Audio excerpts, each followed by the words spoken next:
O'zim ham dangasamanda, shu dangasalar uchun yana bitta biznes ideya kelib qoldi. Hozir Dubayda yurib ko'p o'rganayotganim. YouTube'dan, Instagram'dan, TikTok'dan, Telegram'dan, sotsial setlardan biza bekorchilikdan foydalanyapmiz.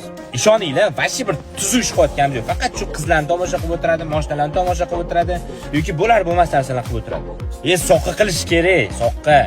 Qanaqa qilib deysizlarmi?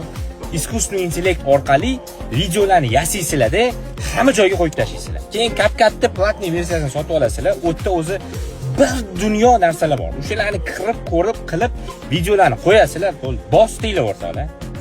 Ishoninglar, TikTok pul to'laydi. YouTube pul to'laydi. Instagram zo'r ahvatga chiqib olsanglar, reklamadan pul qilasizlar. Yana nima kerak? Kayf qilib, dam olib, xohlagan joylarda dunyoni любой chekkasida pul topadigan biznes shu emasmi o'rtoqlar? YouTube'dan milliarder bo'lganlar bor. Mr. Beast 10 milliard dollar pul ishlab topdi. Tasavvur qilsanglar, 10 milliard dollar. To'xtamaymiz.